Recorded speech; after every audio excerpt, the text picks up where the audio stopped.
Okay, Erin. All righty. Hello, everyone, and welcome. We are just letting everybody kind of pop in as they can. We can see people still joining. I'll get started just while everybody is slowly joining in. We are thrilled to have you with us today for our Navigating Dementia Fostering Meaningful Connections webinar. This is the first webinar in our brand new dementia series. If you're unfamiliar with Watermark Retirement Communities, we have been transforming the senior living experience for more than 30 years with communities across 14 states. And we are honored to spend the next hour with you as we explore ways to deepen connection and understanding on the dementia journey. I'll take a moment as folks are popping in still to review a few quick housekeeping details. You all submitted some incredibly thoughtful questions when you registered for today's webinar. So many questions that we have chosen the topic for our next webinar based on your questions. It will be scheduled for September, titled Navigating Dementia 101. So we will do our best to address as many of your questions as possible today on today's webinar, but also be sure to follow our Facebook page for details on the September webinar. If you have any questions during today's webinar, please feel free to submit them through the Q&A feature. It's on the side of your screen. You can also email us after the session if you prefer. We'll have that email address up for you at the end of the session. So, to not delay any further, we are thrilled to have an incredible panel of experts with us today. Leanne Collins, Maureen Garvey, Shenandoah Marie Sullivan, and Mary Miller. Each of them brings a unique perspective on relationships and dementia, and we hope something shared today helps you in your own journey. I'll let them each quickly introduce themselves and then we'll get started. So, Leanne, would you like to Hi, introduce yourself? everyone. Yes, I'm Leanne Collins. I've been a registered nurse for over 25 years, and I have worked with Watermark Retirement Communities for the last 5.5. I've served in a few different roles. I've been executive director in one of our communities in Austin, and I have been in the regional director of health and wellness role. And then most recently, title is director of integrated care at Watermark. I have had the joy of training and supporting some really incredible caregivers. And I'm passionate about helping people living with dementia feel more connected and understood. And it's really just work that fills my heart, and I am excited to be part of this conversation today. Thank you so much. Maureen. Hi, my name is Maureen Garvey, and I also have worked with Watermark for quite some time in a few different roles. I've had the opportunity to work in our communities, and I now support all of our community life directors as the Director of Resident Experience. I think that we have a lot of very dedicated individuals who are just committed to making the days the best that they can be for all of those who live in our communities, and I'm happy to be a part of the team that supports them. And I'm excited to be part of this panel today, so thanks for having me. Excellent. Thank you. Shenandoah. Oh, I think you're on mute. Can you hear me? Is that better? Yes. Very good. Hi, I'm Shenandoah Murray Sullivan. I started my journey in the senior career field when I was a teenager as a caregiver. I did overnight shifts with predominantly memory care, Parkinson's, and Alzheimer's, and I loved it. And I knew from that moment that this was going to be my future field of choice, and it's been that ever since. So going from caregiving and seeing the day to day how things change in the memory care world, I knew that there needed to be more education for families.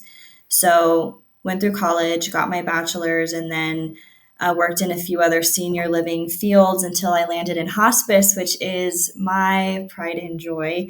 I love everything to do with hospice. It's a beautiful benefit, and again, one that needs more education. So, through my hospice career, I've been very blessed to work alongside companies that have supported my love of dementia training. So, about 3.5, almost 4 years ago, we started support groups in the memory care communities for families, for staff, and then a few for the residents themselves that were in early stage dementia to just teach what exactly this means. And I'm a big why person. Like, tell me why something is happening, show me the biology of it, show me the ins and outs of it, get really deep in the weeds because I want to understand what exactly is happening to the body. So that's how we teach.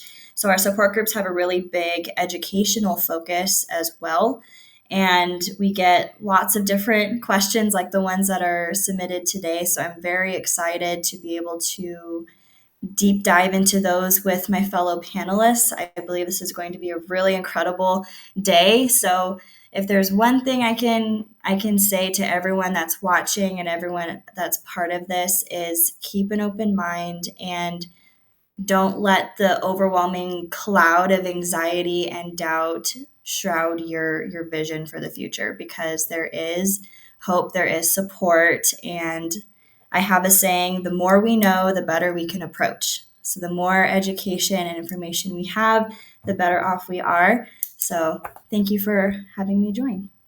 Great, thank you. And Mary.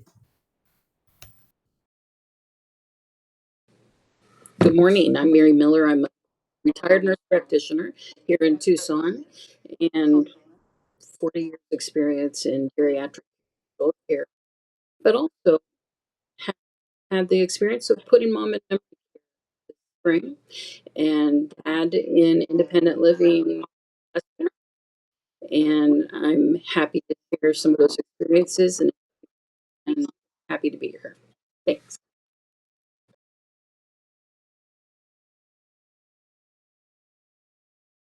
Well, we will move on. I'm Megan. I'll just be helping with the questions that you guys have submitted. And excuse me as I'm learning our new Vimeo system here, figuring out what to share, because I think when some of you first came on, you weren't seeing you were seeing a blank screen maybe. But here we are, navigating dementia, fostering meaningful connections. And I just wanted to share with Vimeo, there's a Q&A button. I circled it over here on the right. So if you have questions during the webinar, please feel free to type them in, and we'll answer them as best we can.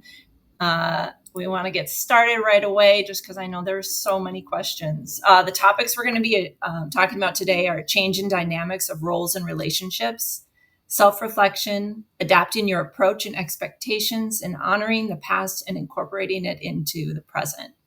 I asked Maureen to just give a quick overview of dementia as she explained it to me. I don't know if anyone was marketed the interview I did with her earlier, but she just gave me a nice basic approach to how to think about dementia. And Maureen, I'm just going to let you kick it off. Sure. Sure. So Alzheimer's and dementia are related, but they're not the same thing.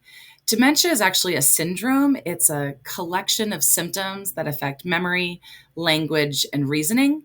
And these symptoms are severe enough to interfere with everyday life. So that's when we would see challenges with memory loss, difficulty communicating, impaired judgment, disorientation, and maybe changes in mood and behavior. And Alzheimer's is the most common cause of dementia. They estimate that it accounts for about 2/3 of all diagnosed cases. So that's why we often hear these terms used interchangeably. But as you can see here with the visual that's on the screen, dementia is more of an umbrella term.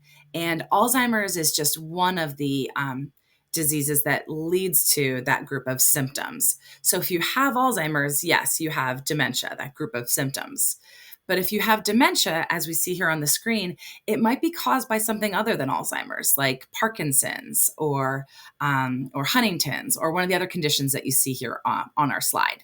So Alzheimer's is just one cause under that umbrella, but it's the most common and it's the most well-known, which is why sometimes we hear people talking about them interchangeably. But we just wanted to kind of clarify that they're not the same thing. Thank you. Thank you. Mary was just messaging me that she has to hop up. I think she's trying to figure out the sound. She's getting an echo. So she was going to answer this first question, so we'll pass it on. One of you guys can take, for someone just beginning this journey, what's one thing you wish everyone knew about navigating dementia? Shenandoah, do you want to take this one? Start it off. Sure. So one thing that is paramount to know is there will be changes.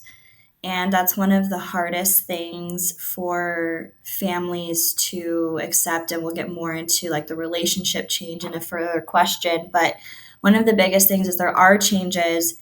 They're not all going to be a negative change. Sometimes we do have those really beautiful golden nuggets of things that happen, and it really can be beautiful depending on our perspective, right? And depending on our support.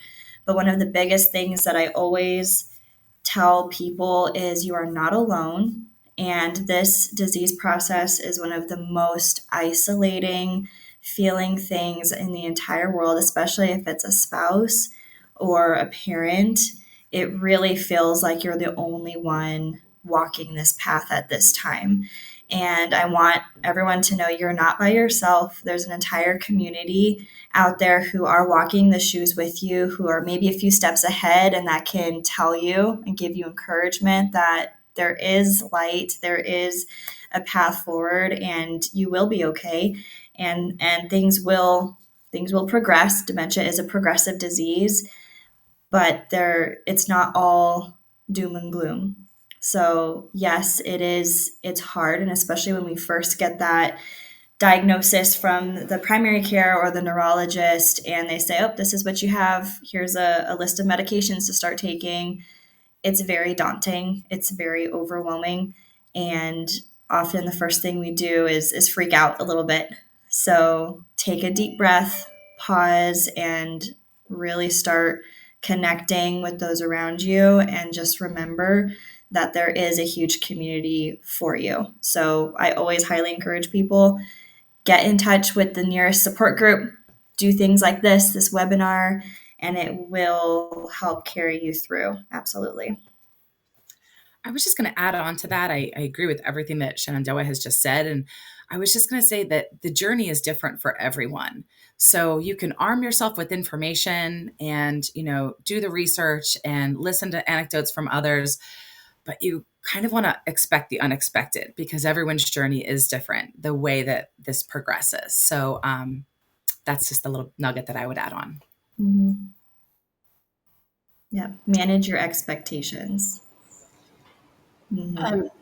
If I could add to that just briefly, from my experience in my roles, something that I feel like as a caregiver, we want to do things for people. We want to make it easier for them, but something to keep in mind with when you're caring for someone with dementia is frame actions around letting them remain as independent as possible. Yes. Sometimes doing the things for them takes away that sense of purpose, even though it may take a little bit longer. It's very important to provide those cues to help them to complete a task. Mm-hmm. So that's just something that I see frequently, even as we're training our caregivers at Watermark. It's something we have to sometimes remind people. That's great. Thank you, Leanne. Thanks, guys. Okay, let's move on. Navigating relationship shifts. And again, if anyone has questions, feel free to drop them in that Q&A. We hear about needing to accept the new relationship. What does that look like in practice? Shenandoah, do you want to start this one? Sure. Make sure I'm not on mute again. So accepting new relationships, it is so challenging because we call dementia, one of the things that we call it is the long goodbye. And because of that, it's because we see changes from start to finish, through the journey. We see before our loved one ever has any signs of the disease process all the way through the journey. And one of the hardest things for families, especially, I always go back to spouses and parent to child relationships, is accepting that your loved one with dementia simply cannot hold the same space in the relationship as they used to before the diagnosis. So we have these expectations of a loved one when we have a relationship with someone of they're responsible for XYZ, they're responsible for taking care of this, they're responsible for meeting my needs in this area. But when we have a chronic diagnosis like this, we have to adjust our expectations of those roles and we have to shift some of those responsibilities. And it feels very unfair. And truthfully, it kind of is. Like no one, walks into a marriage and expects that, oh, our later years we're going to be doing this. It's very heavy in a relationship, but that's why we have all these support tools to help navigate through. But when we're learning to accept the changes, it's important to know that you are grieving even before our loved one has passed away, even before we're in those later stages. We are starting the grieving process, right? And we're going to feel all of the emotions with grief. So we're going to feel the anger and the frustration, maybe resentment, maybe sadness, and all these things. It's important to not be suppressing that and putting it to the side. It's important to recognize those and start your journey towards healing early, because you're going to be grieving early. It's important to start healing as well. And you can do those things synonymously. It's hard, but you can. So, adjusting expectations, do not force your wants and needs on previous history on the present. So, say, well, years ago, we used to do Christmas at this person's house and we always did this. Like, okay, well, Christmas might look different this year. Birthdays may or may not have the same meaning to this person this year. Adjusting these expectations, daily routines. Maybe they used to swim laps in the pool every day and they don't want to anymore. That's okay. We're not forcing past behaviors, past routines to still be present if it's not meeting the current need. And that's a big thing, is recognizing what is our current need in this moment and what is going to keep us on the path of being happy, healthy, and safe as much as we possibly can. And then I'm gonna keep pounding into this, building your support system early. Too many families that I work with, they just got the diagnosis for dementia of their loved one, and their biggest thing after I tell them you should get a support group, connect with some people. Oh, I'm not there yet. Yeah, you are. You absolutely are. Like, it's never too early to start building that support system, because when things happen and when things change in your loved one's clinical, cognitive, physical abilities, you're going to need backup to handle it. And you're going to need that support. So start building it early and keep getting to know your loved one. As we grow up, we change. And as dementia progresses, we change as well. So continue getting to know your loved one, continue just building new memories and new milestones with them, and really give yourself a lot of grace and a lot of patience with the whole situation. So, Maureen, Leanne, do you have anything you want to? yeah, when you're talking about, the previous history and what things used to be, those those thoughts and memories are so powerful when you do need help and you're bringing a new person into the equation. Mm-hmm. I can't tell you how important it is to share those memories, Mm-hmm. share with the caregiver what was Christmas like, what did dad do for a living, does mom enjoy doing those certain things, and we'll talk a little bit more about that later. But I think what about that individual is so important to share with anyone that is coming into their life to care for them, because that's how we build connection with your loved one. So always, bring those memories forward. Look at those photo albums. it's really important to share with people that are involved in your loved one's care.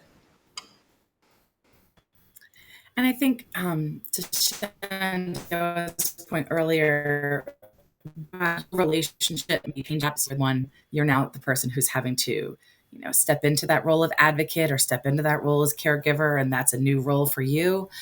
And you may be grieving what was, but I think we have to look for the ways to celebrate that new relationship and find, the love that is there, even though it's different.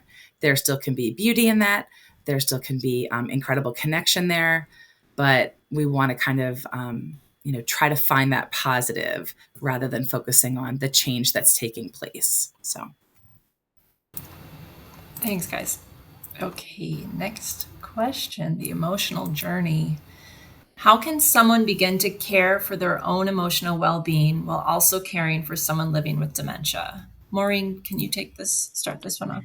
sure. I think some of that kind of, connects to what we were just talking about, but, certainly self-care and a focus on emotional well-being, those have been really hot topics in recent years, I think. And while this wasn't always the case and, we as a society didn't always prioritize this, I think we know how important it is to take care of ourselves.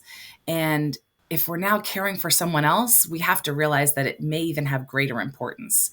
And we have to reframe that and not think of it as something that's selfish, but realize how vital that is. Because we have to be sure that we're managing any stress or anxiety we may be feeling, because we need to be able to be our best selves, to be the advocate, to be the caregiver, or for if we're the person who's received this diagnosis. We really want to kind of, rather than just kind of ignore those stressors that are there, we want to find ways to manage them.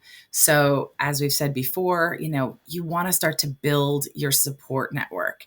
So that could be someone that you know in your personal life and letting, perhaps not being afraid to share the diagnosis, share the reality that you're facing, and let people around you who care about you be there for you. Again, whether you're the person who's received the diagnosis or you're the loved one that's assisting in care and being an advocate. Perhaps if you're not comfortable quite sharing with the people in your personal life, looking for support groups, considering online forums like this, considering therapy for yourself or for as a family, that might be a great possibility. Spiritual counseling can also be beneficial for some people. So, not waiting to build that support network, because you don't want to wait until things do kind of change. And I think, in addition to building your support network, you want to also kind of be thinking about what are the hobbies and pursuits that have not just helped you manage stress through the years, but brought you joy, and make sure that we're keeping those close by and still prioritizing making time for those. So that obviously varies for all of us. It could be, being part of a book club and making sure you still have that social connection with others. Maybe you're someone who really enjoys volunteering and realizing that that's still important. We can wear more than one hat, right? So if that's something that's kind of, filled your cup historically, if we can still find ways to carve out time to do that, because that does bring you joy, I think that can still be a priority. Maybe, it's something like, the other hobbies like fishing or playing pool with folks or swimming laps, as we heard. Or those fitness opportunities provide us tremendous benefits. So, keeping busy with, cycling clubs and walking groups and pickleball, again, that keeps us with that social connection. It gives us some opportunity to relieve any stress and anxiety. And it gives us an outlet and a little bit of an escape from what we may be experiencing, which is certainly monumental.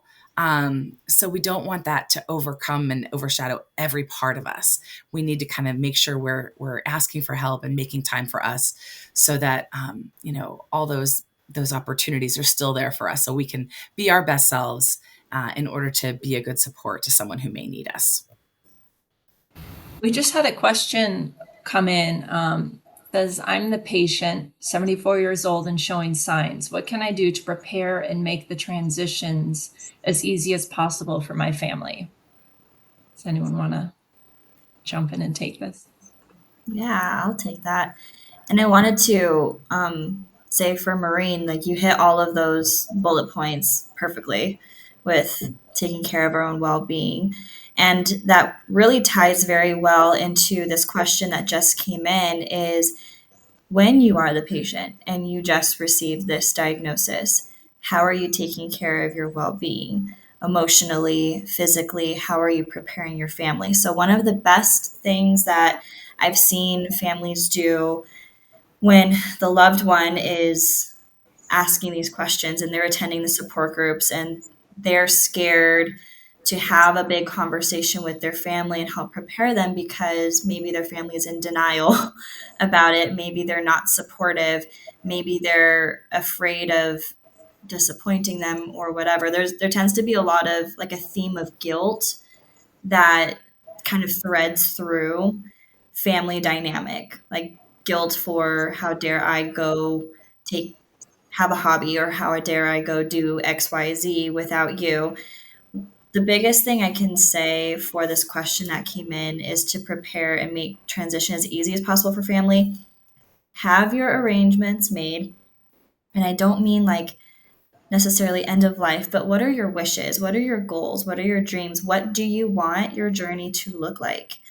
And that'll give your family a blueprint in, because when you're having more and more challenges making decisions and they have to come in on your behalf and they have to help on your behalf, they'll already have a guideline. Okay, this is what our loved one would want. And that way they're taking a lot of the guesswork out of themselves and really taking a lot of the potential for family fighting is when you have it written down, like, this is what I want. These are the things that I want implemented. These are the things I want nothing to do with. Last wishes, all of this. When they see that, there's no guesswork, right? Of course, family is going to put their own, well, I think that they would want, and I think, and a lot of that is to make themselves feel better and helping themselves through their own grieving and healing processes. But biggest thing to help prepare and make transition, set up your blueprint, your guideline, be very clear about what you want that to look like, who you want involved. If on the financial end, if you have preparations like long-term care policies, or if you want to be in certain communities, or and also attending support groups and different classes with your family to help them understand what exactly this disease process looks like. And when changes happen, because it's not an if, it's a when, changes do happen, cognitively and physically, they know why and they know how to support you because they have that education, that background. So that would be my biggest thing, is just start setting up your blueprint and have very candid conversations with your family about what you're feeling, the place you're in, the changes you're noticing in yourselves, and ask them if they've noticed any changes. Just be very clear, very transparent with them, because clarity is kind, right? Have you heard that phrase? Clarity is kind. And that way there isn't all this extra guessing and this extra stress. So that's my 2 cents about it. Shenandoah, you mentioned one of the resources, long-term care. So the financial side, the financial burden can be great. It can really affect an entire family. But there are resources out there, and I wanted to share a few. I have added one to our resource page, all of our links that you'll get in the email following this webinar. There are Medicaid and waiver programs out there. Some of them may cover some in-home care services or home modifications. There are veterans benefits. If your loved one is a veteran, there are resources like Aid in Attendance. Some of them can help fund in-home dementia care. You already mentioned long-term care insurance. Another one, area agencies on aging. Sometimes they can provide local assistance through meals and transportation, sometimes even respite care and financial assistance. But there is a program through Medicare. I'm not sure if any of you on the panel have already heard of this. I'm sure you probably have, but it's called the GUIDE program. And that acronym is Guiding an Improved Dementia Experience. So it's launched by Medicare. And the GUIDE program provides free in-home dementia care support to help families manage care at home. It's designed to reduce stress, improve care, support people living with dementia and their caregivers, all at no extra cost to Medicare beneficiaries. So I'm sure there are some people that have perked up their ears to that. And so there is a little bit more information out there. Some of the benefits, just throwing this out there, the benefits are like a care navigator to help you navigate care services, up to 80 hours of respite care per year. That's a big one. Caregiver education and support. So you have a resource to call if you're having, if you have a question about care or something that's going on with your loved one and you don't really know how to navigate that, or maybe you can't, your normal contact isn't available. They have resources for that.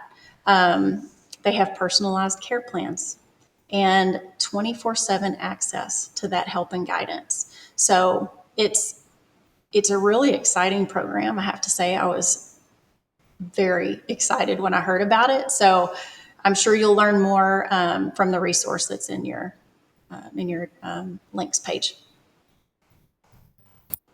That's so helpful, Leanne. That there was a lot of questions about that too that were submitted, so that's very helpful. We just got another question. I'm just going to ask it because I think it all is under the same subject.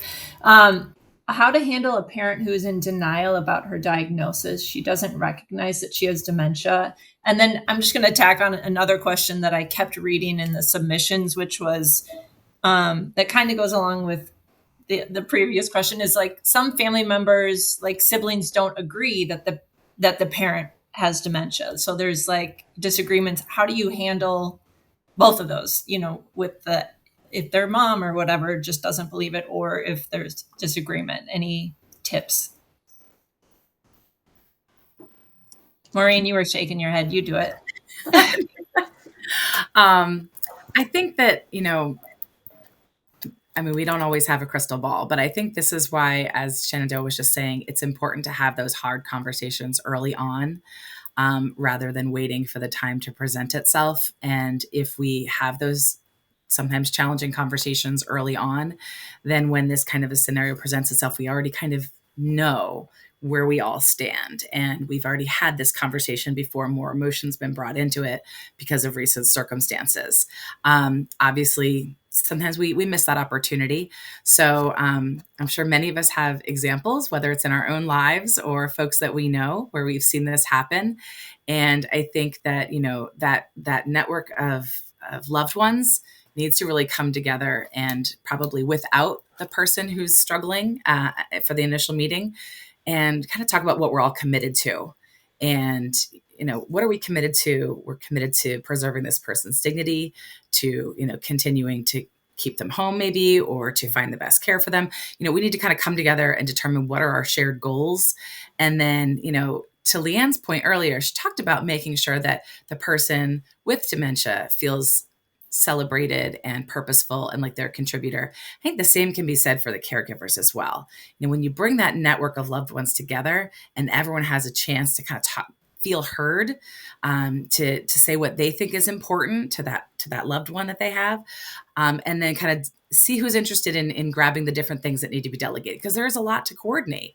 So whether it's the financial piece, whether it's legal paperwork, whether it's, finding, creating the care schedule, finding the resources, the support groups, there's a lot that can be done. So depending on what your network of support looks like, I think giving everyone the opportunity to A, feel heard, and B, take one of those tasks and be the leader in something, so that, we all feel like if we're interested in playing a part, we have that opportunity. But I don't think there's a direct blueprint to follow as far as, like I said, it's different for everyone. Everyone has a different group. There's different personalities. There's different situations. But that's what I would say as far as the family support kind of coming together and being honest about what we're all committed to. And then from there, coming up with a game plan and seeing who wants to take on what aspect of that game plan. And as far as, addressing this with the person who's been diagnosed, Leanne, I'm going to tag you in on this one. I think that, I think we all know the importance of preserving someone's dignity. But I think as far as how to handle that conversation, I think that this is something that you'd be good with, Leanne. Well, thanks, Maureen. I think as those conversations come into play, I think the more you can educate yourself in advance, I think that's oftentimes a gap. If you don't sometimes understand the progression of the disease early in the process, it makes it harder for someone to make those decisions not knowing what's coming ahead. And I think more education early on at the time of the diagnosis is the most important piece to this, and that really helps guide those conversations with the family, so that everybody's kind of starting off at the same level of knowledge before those decisions are made. I hope that answers the question. Yeah, great. Thank you. Okay, let's see where we are now. Practical steps. What are some simple, everyday ways people can stay connected with a loved one whose memory is fading? Do you want to take this one, Leanne?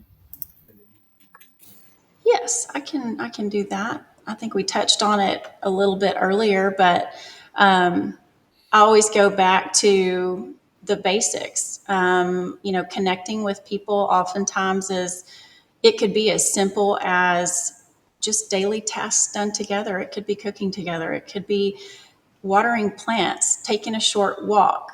It could be, tinkering with tools in the in the garage. Whatever makes that individual happy, and um, you know, kind of brings them to the person that they are. Um, it's to me, it just comes back to that. You know that person better than anyone, and just keep in mind that some things may have changed, but the person as a whole is the same, and taking them back to those simple pleasures, I think is really important. It kind of rolls into the next question. I'm sorry, I keep flipping stuff around, but if long-term memories often stay intact, how can families use that to create meaningful moments now? I So, think. Oh, sorry, sorry. go Go ahead, ahead. Leanne. Sorry. No. um, it does kind of flow with what we just talked about, but the short-term memory can kind of become unreliable, right? The deeper memories from way back oftentimes stay with us. So the question becomes, how can families tap into that long-term memory to create meaningful moments right now? So personal and meaningful items are a powerful way to kind of spark that connection and reminiscence, such as I like using photo albums. Being able to sit with someone and look at a photo album can prompt stories. It can prompt that recognition of things from the past. Um, I love music, and using music. It can trigger memories and emotional responses. It can lift the mood. Um, I think about, how many times have we all heard a song from way back, and it brings back a memory of something just in a second. I'm sure we can all talk about a specific song that brings us back to a memory, right? It's no different with the people we care for. There is a link to a wonderful documentary. It's called Alive Inside. And the link to the video is on the resources page that you'll get.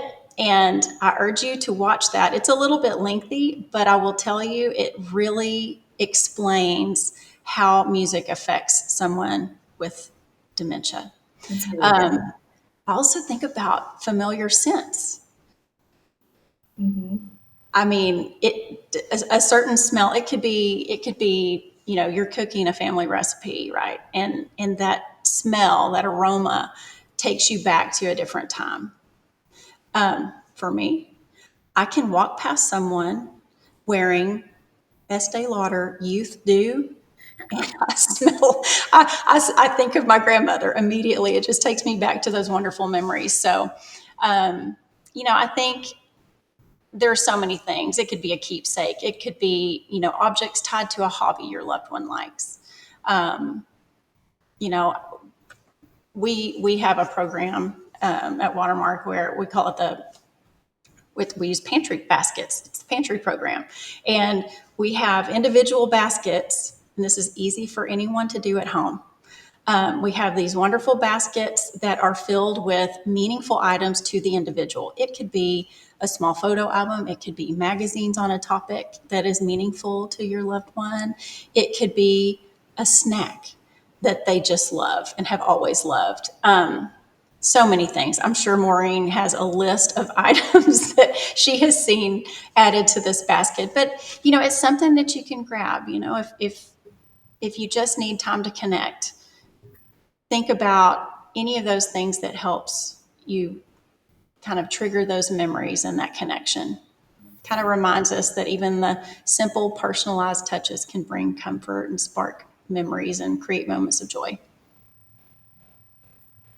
If I could add on to what Leanne was saying, I really like what you were touching on about um, making them still feel valuable and helping them maintain forms of independence and keeping them involved in the day-to-day tasks. And I think you had mentioned earlier too, if we have a habit of over helping and we want to care so much for these people that we want to do everything for them because we want them to be happy, want them to be taken care of, we feel so bad about what's going on. So we do. And then we're taking all of these opportunities for memories and moments of happiness from them. So even simple things like help me fold the laundry, they may do it all wrong. They may not fold it perfectly, but it doesn't matter because you have time with them and they feel important because they are, helping keep them the value, that they know that I'm still wanted, I'm still needed, I'm still here, I'm still of value. It's huge. And then we have a phrase that a lot of us say, it's joining them in their journey, right? And oftentimes that long-term memory, when it's more dominant than the short-term memory, we get a lot of previous memories that they're living in that moment. They're living in that era of maybe 20, 30 years ago when life looked a lot different. And they keep referring to people, places, things that were relevant in that time. And to us, it's like, well, that was a long time ago. Like, we're here now, but they're not, and joining them in the space that they're in and the mindset that they're in, helping them relive some of those really happy times and helping validate what they're feeling in that moment can go a really, really long way. And it helps to build those moments. And when we're constantly trying to pull them back to the present, like, no, this is what's real right now. And if it's not real to them in the moment and they're not grasping the present day, then it's hard to connect with them.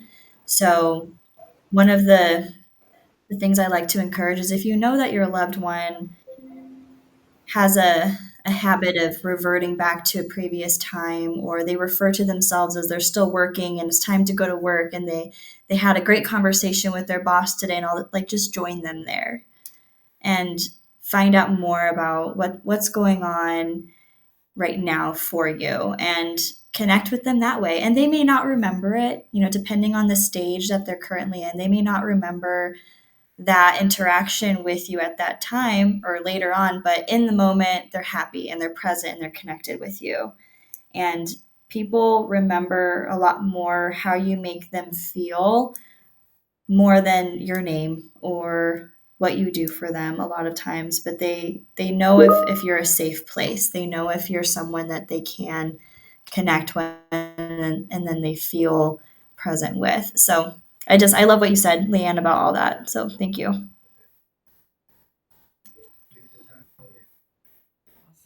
I was just looking ahead at the next question, Maureen. I don't know if we just kind of already addressed I think Then for most of it we have. And I think that the only other pizza things I would add is, sometimes we just need to slow down and realize that time is a gift. And when we're not rushing, it doesn't matter how long the task takes.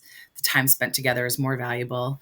And to Leanne and Shenandoah's point, the way something's completed doesn't have to be correct. So trying to find things to do that don't even present opportunities to correct someone, because I don't know anyone who likes being corrected in any stage of their life. So finding things that we can do together that wouldn't prompt a corrective statement, like enjoying time in nature. And, to Leanne's point, finding what it was that they valued in their past and how do we bring that into today? Is it spending time in the rose garden? Is it looking at pictures? Is it listening to our favorite songs? Finding opportunities for positive touch as well. A lot of times the touch that someone experiences as this journey progresses lessens and lessens. So finding times during our visits with someone or our time spent with someone to have positive touch, whether we're holding hands, we're massaging hands, we're rubbing backs, something that gives someone a reassuring positive touch will kind of spark that positive moment for them. Giving them things to do they can feel like they're purposeful, again, that gives them a positive feeling. So think about what it was that would evoke positive feelings and how can we bring them into the present. So I think we've given a number of examples of that. Just to circle back to, call back to one of the earlier questions, thinking about those things now, that doesn't mean you have to wait for someone to have a diagnosis to have these kinds of conversations, around the dinner table or at a holiday or the next time you're having a texting, a family chat, asking like, what are the scents that you love and what are your favorite top 3 songs? And, at the end of a day, what is it that you want to smell or taste or touch or see, and taking stock in that and noting that, because someday you might be the person that has to bring that forward for someone. So it's a lot easier to ask the questions a little bit on the earlier side and have that information. So maybe we can utilize it later on when someone might struggle to tell us, answer those questions. beautiful. All right. If someone's feeling overwhelmed, which I could tell from all those questions submitted, there's definitely some people in overwhelm. What's one small step they can take today to feel more grounded and connected?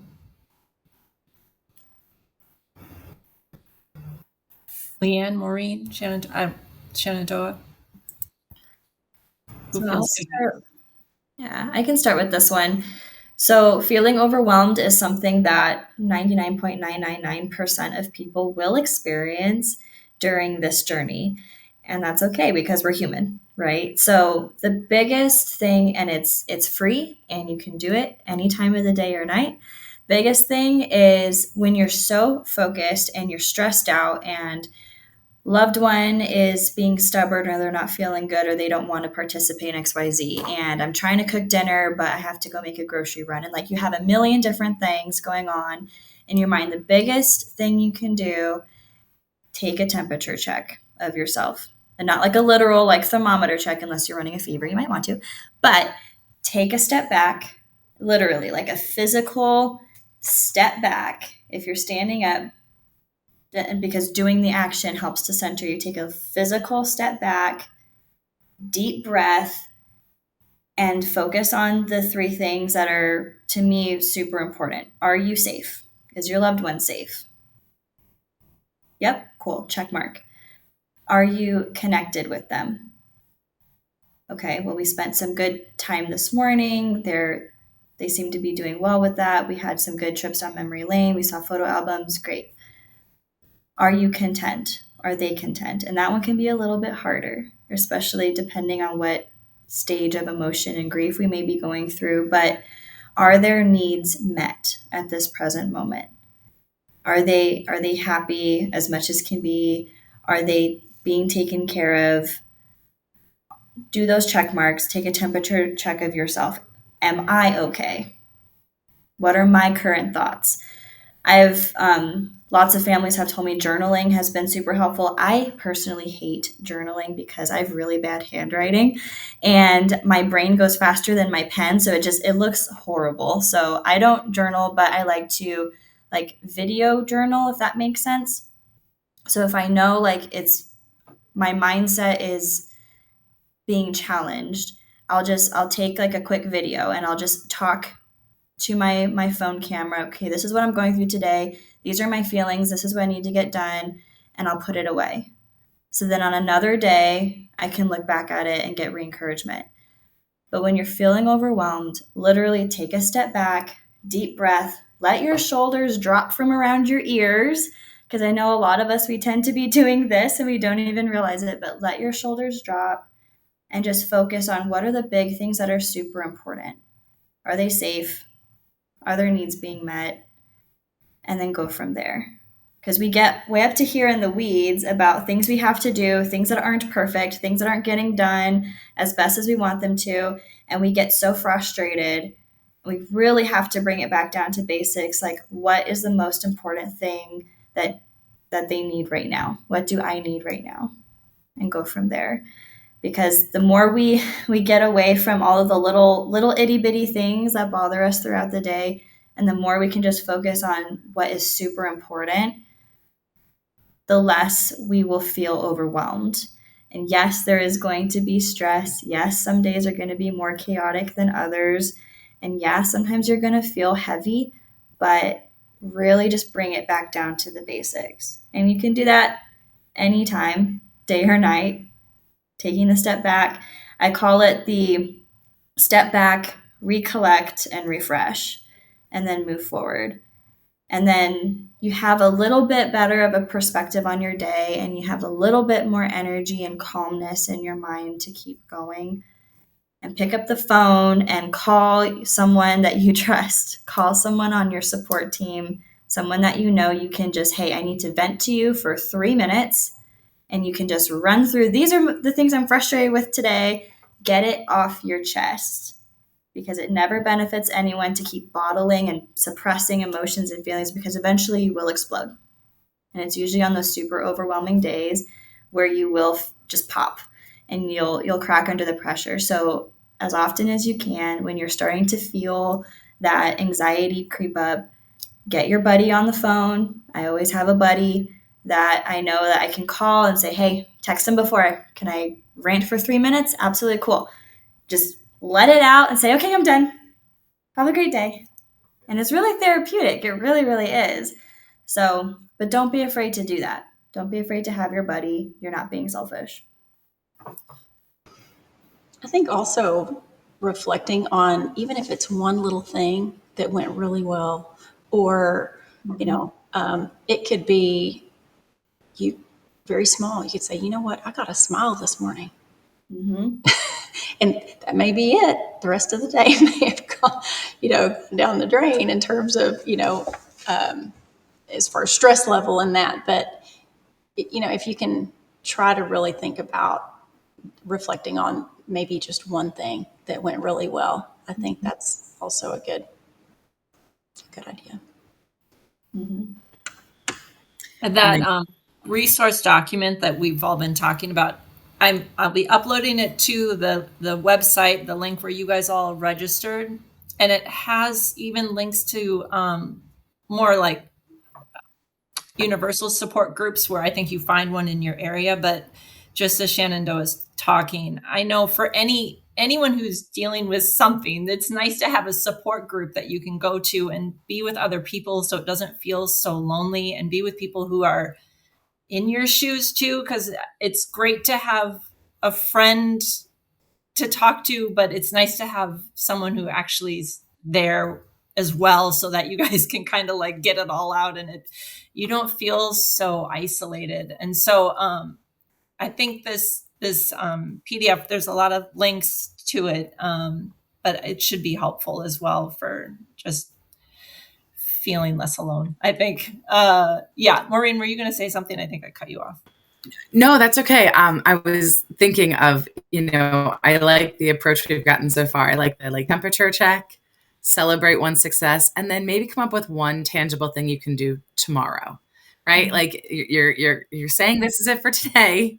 I'm gonna take these worries and kind of just work through them, breathe through them, take stock of what's going well, and then think of something like, okay, but tomorrow I will listen to that podcast, or tomorrow I will call for that appointment, or tomorrow I will find a support group. But, kind of put like one tangible thing on the to-do list for the next day that will help you be moving in a positive direction after kind of celebrating what's gone well today. So I love that. And we are so short on time. There's still questions that have come in. I think we might have time for, I'll just take this top one. How to have meaningful conversations with someone with aphasia, which makes them nearly impossible to understand what they're trying to say, creating frustration for everyone. Any tips? Maureen, and you may be able to help me with the name of this, but there is a board that can help with communication. Trying to remember, we have used, it's not Blackboard. I can't think of the name of it either, but I know if you describe it, I know that, I would describe it to the group. Yeah. Yeah, it's a board that there's a few different versions where someone with aphasia can communicate either written or by using icons. It really is helpful. I wish I knew the name. It'll come to me as soon as this down, and I'll over. put it on the Okay. I'll put it on the resource thing. We'll track it down. We'll figure out what it is. Yeah. Okay, we've got 4 minutes left. Are there ways caregivers can gently push the boundaries of what's assumed to be possible without causing stress or confusion for their loved one, like blending therapeutic practices, etc.? So what I think the question is asking is, can caregivers encourage maybe a loved one who is pretty resistant in like therapy or care? And because sometimes we see that where we have struggle getting someone to participate in an activity or in therapy or whatever the case. So what I think the question is asking is, are there ways that the caregiver can encourage that? And yes, there are ways, and part of that goes into like a lot of redirection education as well. And especially if someone is in later stages and maybe they don't quite understand the directions, maybe they're having a difficulty processing what the direction is that you're giving them very simple step by step and really, really celebrating the things that they are doing. So, like, none of us want to be told, you're not doing that right. You're not doing that right. Why haven't you done this? Like, nobody likes that. And it's the same thing with dementia, is sometimes just physically processing what a instruction is or a command is, or trying to understand what someone wants of us, can be very taxing and overwhelming for the loved one.